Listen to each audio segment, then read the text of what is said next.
So today, I'll be making spaghetti, Filipino style, my version, kasi gusto ni Niji ng spaghetti today.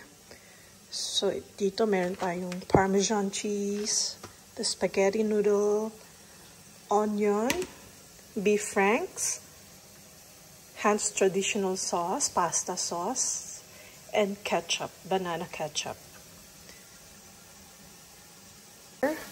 Meron na akong ground beef. Ganyan, nilagay ko lang siya ng ganyan. And then, magbo-boil ako ng water dito for the pasta. And then, isosaute ko yung ground beef next. So here, yung ground beef, hindi ko muna siya sinasaute, ginigisa. Hinihintay ko muna siyang magganyan sa pan. Kusa naman mag-o-oil. So, hindi ko na siya nilalagyan ng oil. Ganyan lang siya hanggang mag-brown siya. Ayan. Wait ko lang siyang mag-brown hanggang sa maluto siya. And here, meron akong minarinate na chicken. At i-grill ko lang siya dito sa Ninja. As you can see, para dyan na lang mas madali pang magluto dyan. See. Diyan lang.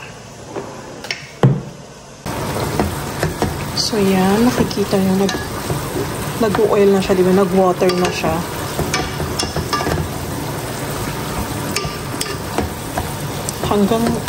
Tingin ko lang to hanggang matuyo siya. So, ayan. Kumukulo na yung water para sa pasta. Lalagyan ko siya ng olive oil. Konti lang. Ayan. Medyo ayan. So, nilagyan ko siya ng olive oil and then ng salt. Now, ilagay natin yung noodles. Spaghetti noodle.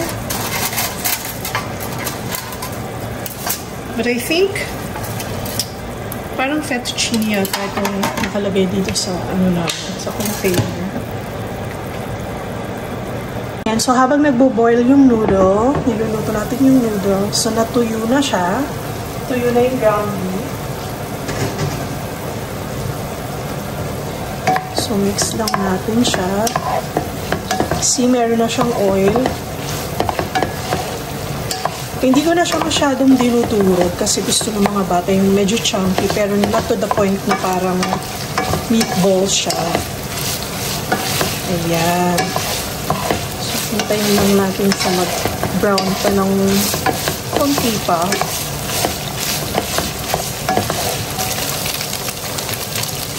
Let's put the white onion now. White onion yung gamit natin para medyo mananis-tamis siya.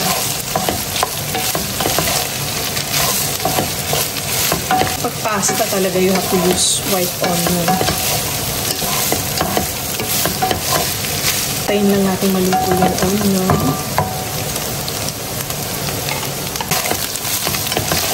So, yan. Nangangamoy na siya. Now, ang ilalagay ko naman yung beef franks. Ito kasi yung gusto ng mga bata na hotdog. Ayaw nila yung ganun sa Pilipinas na red hotdog. Ayaw nila. Mas prefer nila itong beef franks.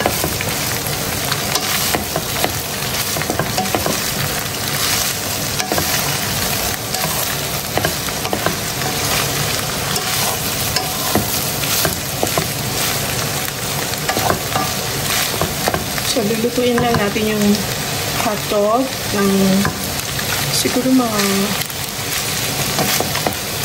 2 minutes lang before natin ilagay yung sauce.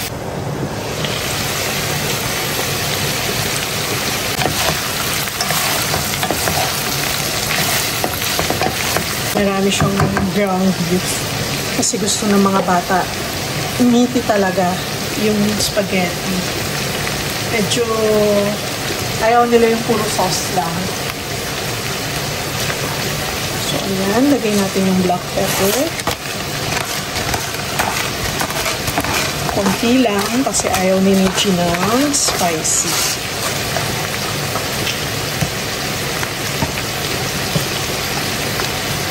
Then, lagyan natin ng salt. Konti lang din.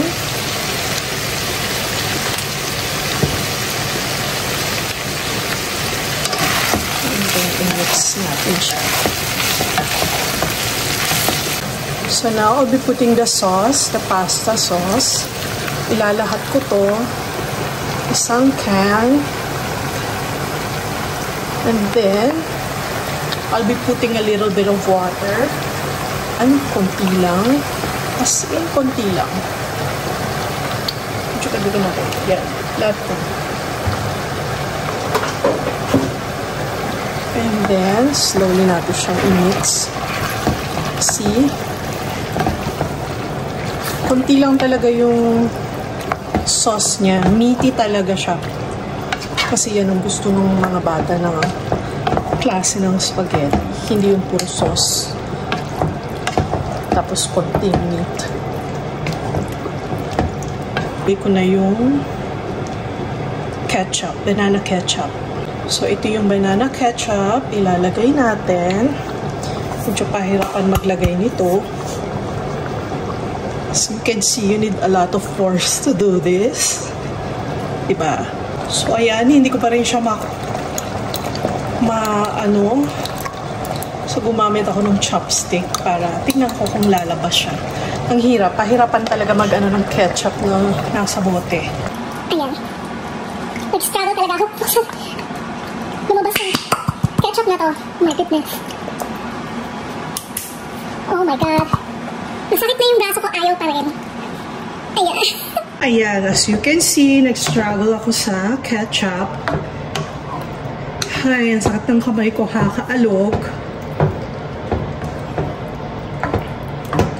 And it's all over the place. Nagtalsikan siya, tumalsik siya kung saan-saan.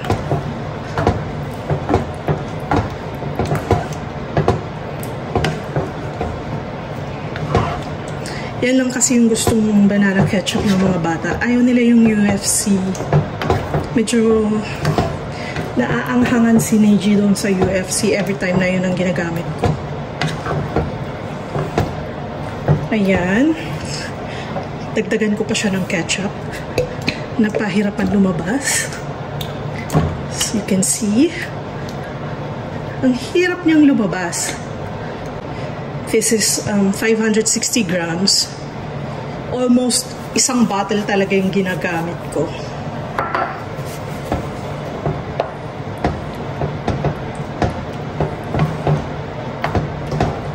Ayan. Okay. So while this one is cooking, lalagyan ko na siya ng sugar. Naglalagay ako ng sugar. Yan. Dati, naglalagay ako ng evaporated milk. But, hindi kasi pwede kainin yung lactose intolerant kasi siya. So, hindi na ako naglalagay. Ayan. Hintayin ko lang siyang kumulo. And then, okay na siya.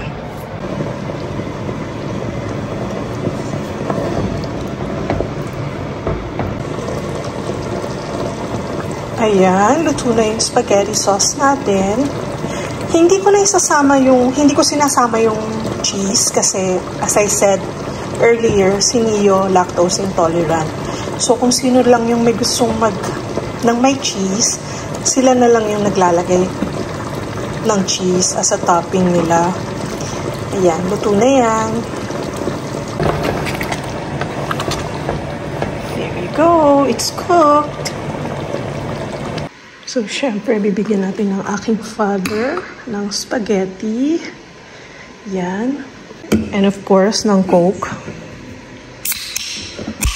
Favorite yan ng papa ko, Coke. Yan, kaya siya nagkasakit. Kasi mahilig siyang uminom ng Coke. Then, syempre, bubuksan natin yung kandila. Ayan, so nabuksan na natin yung candle. Kakain na ang aking father. Meron pa rin yung happy birthday dyan kasi birthday month pa rin naman niya. Ayan. So, yan. Happy eating, father. My papa. Here, nag-grill na ako ng chicken. So, let's see. Ayan na siya. Dagdagan pa natin siya ng ito. Oil and ketchup. Ayan. Thoroughly cooked siya. Diba?